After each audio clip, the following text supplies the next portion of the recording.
think about resilience in technology, it's actually much easier. You're going to see some other speakers today, I already know, who are going to talk about breaking bones stuff. And, of course, with technology, it never is. So it's very easy, comparatively speaking, to be resilient. But I think it's also, if we look at what happened in the Internet, it was such an incredible last, half a dozen years that it's hard to even get the right analogy for it. And a lot of how we decide how we're supposed to react to things and what we're supposed to expect about the future depends on how we bucket things and how we categorize them. And so I think the tempting analogy for the boom-bust that we just went through with the Internet is a gold rush. It's easy to think of this analogy very different from some of the other things you might pick. For one thing, both were very real. They took, in 1849, in that gold rush, they took over $700 million worth of gold out of California. It was very real. The Internet was also very real. This is a real way for humans to communicate with each other. It's a big deal. Huge boom, huge boom. Huge bust, huge bust. You keep going. In both things, there were lots of hype. I don't have to remind you of all the hype that was involved in the Internet, the GetRich.com. But you had the same thing with the gold rush. Gold, gold, gold. 68 rich men on the steamer Portland. Stacks of yellow metal. Some have 5,000. Many have more. A few bring out $100,000 each. And people would get very excited about this when they read these articles. The El Dorado of the United States of America. The discovery of inexhaustible gold mines in California. And the parallels to the gold rush and the Internet rush continue very strongly. So many people left what they were doing. What would happen is, and the gold rush, it went on for years. People on the East Coast in 1849, when they kind of first start to get the news, they think, this isn't real. But they keep hearing about people getting rich. And then in 1850, they still hear that and they think it's not real. By about 1852, they're thinking, am I the stupidest person on earth by not rushing to California? And they start to decide they are. These were community affairs, by the way. Local communities on the East Coast would get together and whole teams of 10, 20 people would caravan across the United States and they would form companies. These were typically not solitary efforts. But no matter what, if you were a lawyer or a banker, people dropped what they were doing, no matter what skill set they had, to go pan for gold. This guy on the left, Dr. Richard Beverly Cole, he lived in Philadelphia, and he took the Panama route. They would take a ship down to Panama, cross the isthmus, and then take another ship north. This guy, Dr. Toland, went by covered wagon to California. This has its parallels too. Doctors leaving their practices. These were both very successful. Physician in one case, surgeon in the other. Same thing happened on the Internet. You get drcoop.com.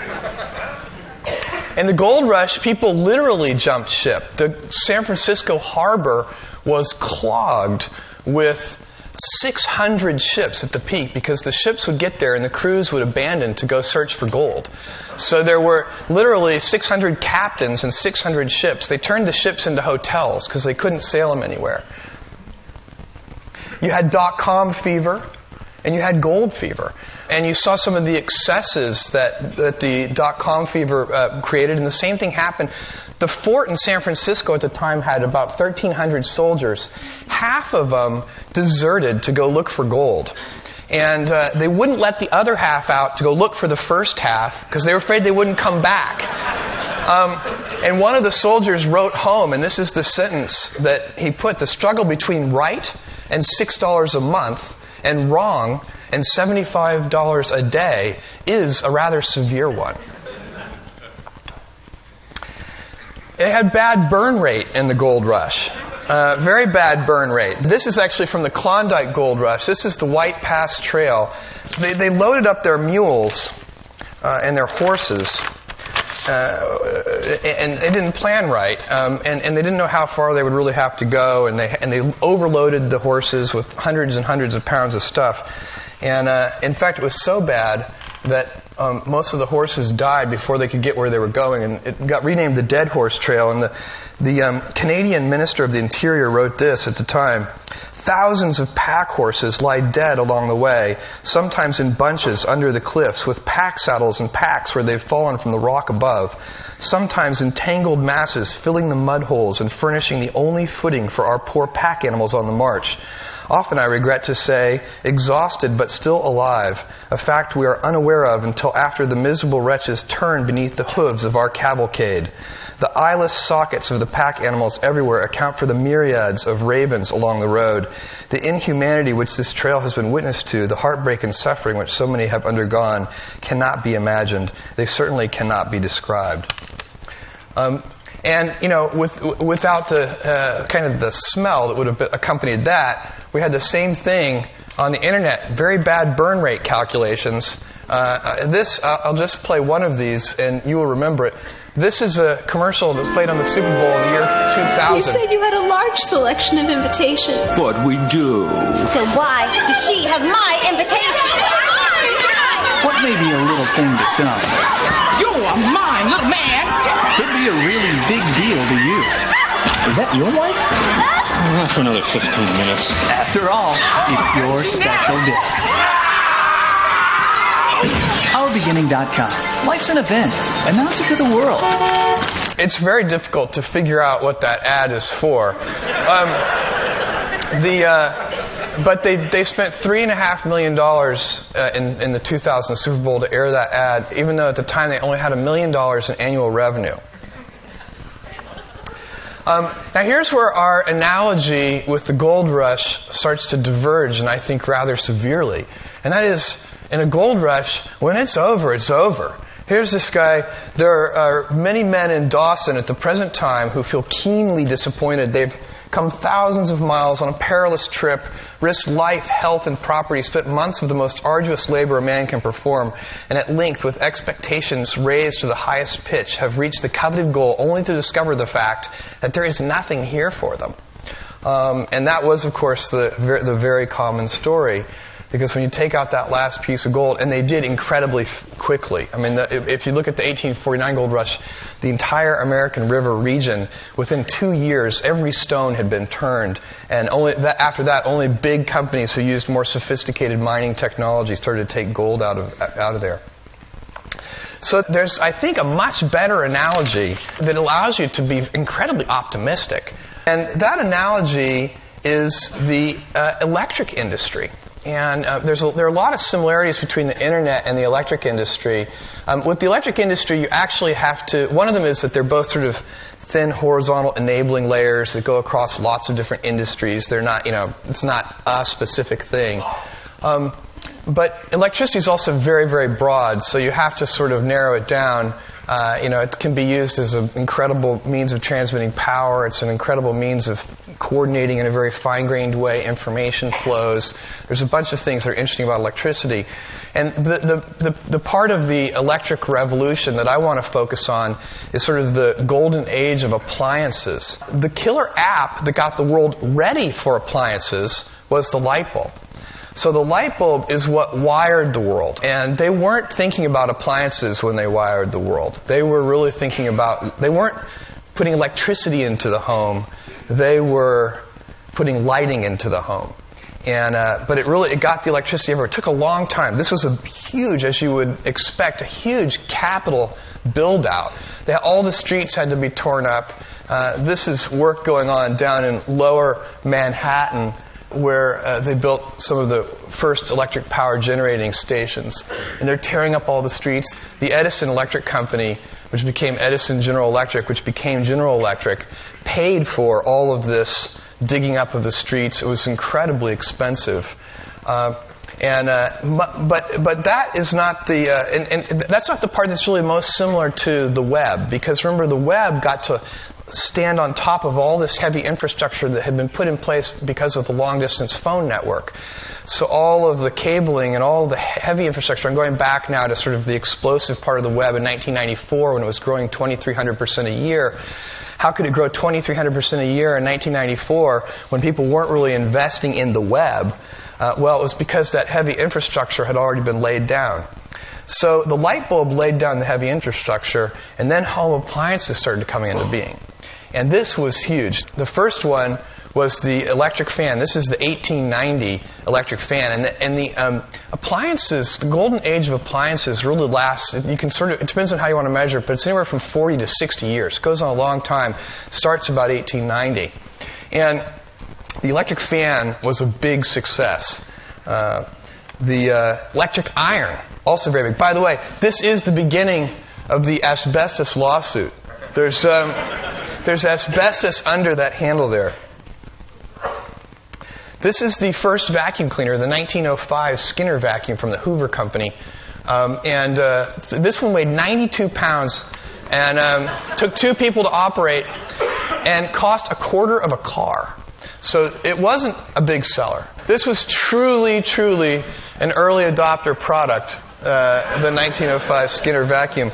But 3 years later, by 1908, it weighed 40 pounds. Now, not all these things were highly successful. This is the electric tie press, which never really did catch on. People, I guess, decided that they would not wrinkle their ties. These never really caught on either. The electric shoe warmer and dryer, never a big seller. This came in like 6 different colors. I don't know why. But I thought, sometimes it's just not the right time for an invention. And maybe it's time to give this one another shot. So I thought we could build a Super Bowl ad for this, but we'd need the right partner. And I thought that would really work to give that another shot. Now, the toaster was huge because they used to make toast on open fires, and it took a lot of time and attention. Now, I want to point out one thing. This is, you guys know what this is. It hadn't invented the electric socket yet. So this was, remember, they didn't wire the houses for electricity. They wired them for lighting. So your appliances would plug in. Each room typically had a light bulb socket at the top, and you'd plug it in there. In fact, if you've seen the Carousel of Progress at Disney World, you've seen this. Here are the cables coming up into this light fixture. All the appliances plug in there. And you would just unscrew your light bulb if you wanted to plug in an appliance. The next thing that really was a big deal was the washing machine. Now, this was an object of much envy and lust. Everybody wanted one of these electric washing machines. On the left-hand side, this was the soapy water, and there's a rotor there that this motor is spinning, and it'd clean your clothes. This is the clean rinse water. So you'd take the clothes out of here, put them in here, and then you'd run the clothes through this electric wringer. And this was a big deal. You would keep this on your porch. It was a little bit messy and kind of a pain, and you'd run a long cord into the house where you could screw it into your light socket. And that's actually kind of an important point in my presentation because they hadn't invented the off switch. That was come much later, the off switch on appliances, because it didn't make any sense. I mean, you didn't want this thing clogging up a light socket. So, when you were done with it, you unscrewed it. That's what you did. You didn't turn it off. And as I said before, they hadn't invented the electric outlet either. So the washing machine was a particularly dangerous device. And when you research this, there are gruesome descriptions of people getting their hair and clothes caught in these devices. And they couldn't yank the cord out because it was screwed into a light socket inside the house. And there was no off switch, so it wasn't very good. And you might think that was incredibly stupid of our ancestors to be plugging things into a light socket like this. But, before I get too far into condemning our ancestors, I thought I'd show you, this is my conference room.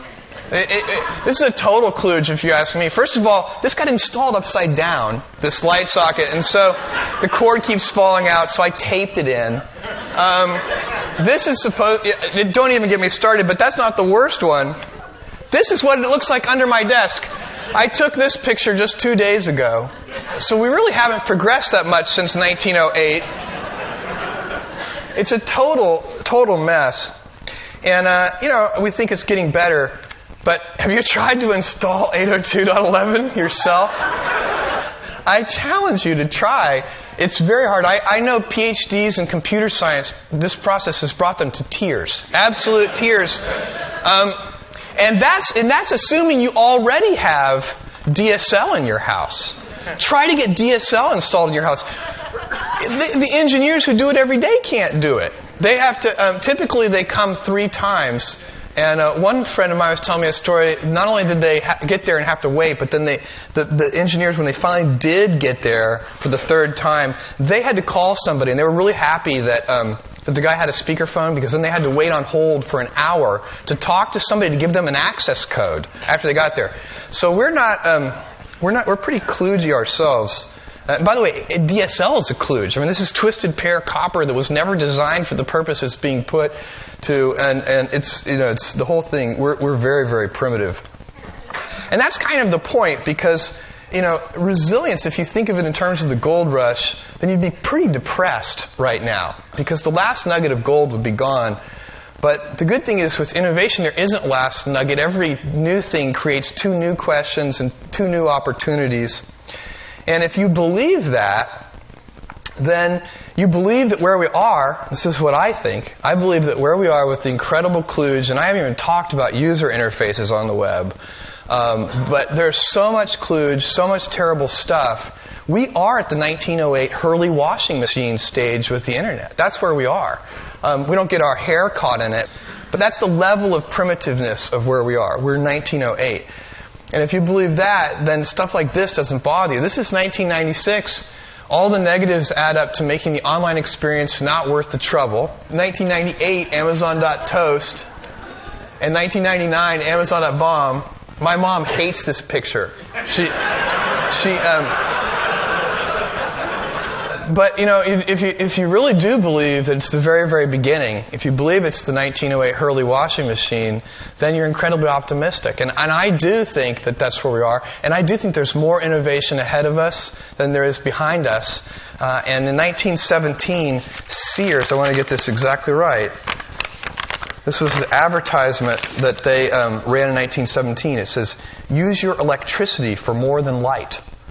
And I think that's where we are. We're very, very early. Thank you very much.